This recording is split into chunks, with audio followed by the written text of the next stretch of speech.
work on the advocacy program across the state. I think a couple of you are part of that. I see some familiar faces and not so familiar faces, so I like that. I love meeting new people.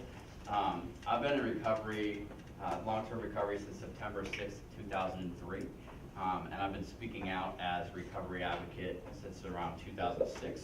And I think that I've taken hundreds of trainings, maybe. You go to different trainings, you learn about different issues. But this training specifically for me was life-changing because it wasn't just about learning about an issue or learning about the newest thing that's coming along for recovery support services. A lot of this training is about growing for yourself. Like, I can say personally that my recovery evolved, right, through this training. I had some ideas that were challenged. I was able to keep an open mind through that process. And I think that, when you think about the fact that I would say that stopping drinking and drugging was the hardest thing I ever had to do. Well, one of the hardest things, but the harder piece to it is maintaining that, like maintaining recovery. And I think that recovery coaching is a key to that because where we know, a lot of us in this room, know what it's like to be in recovery on a day-to-day basis. And I think a lot of us have helped people on a one-on-one basis in a lot of different ways.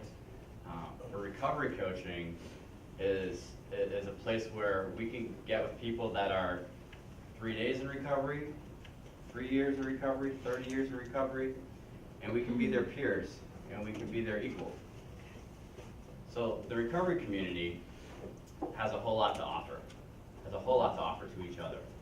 I think that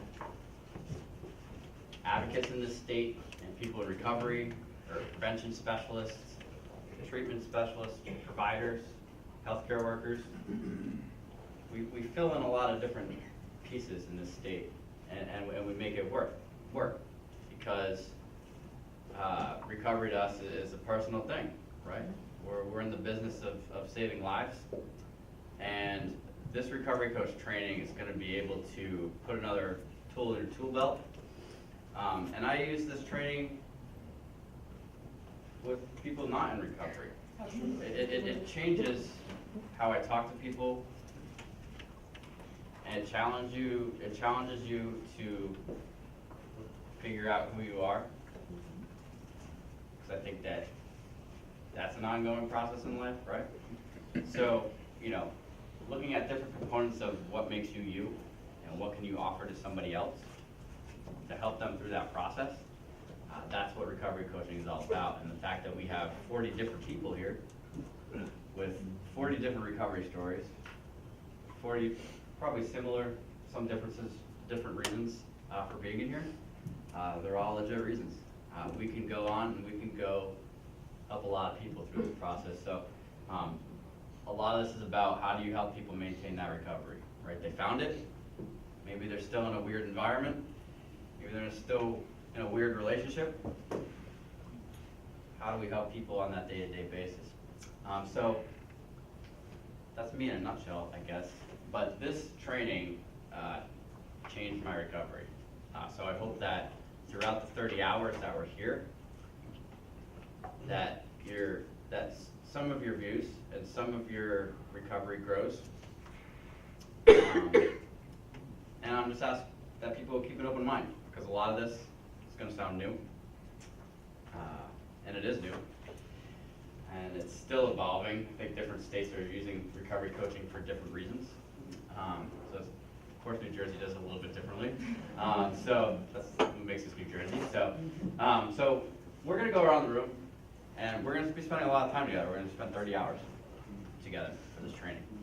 So just your name, where you're from, your recovery status. You might be a supporter of recovery, you might be in recovery yourself, you may have a family member in recovery, and your motivation for being a part of this process. Why you said, you know what, recovery coaching is for me, right? why you're here today. So. And just real quick, can we ask you guys not to be on your cell phones throughout the training? If you have to make a call or take a text or an email, absolutely feel free to excuse yourself, but can we make it a cell phone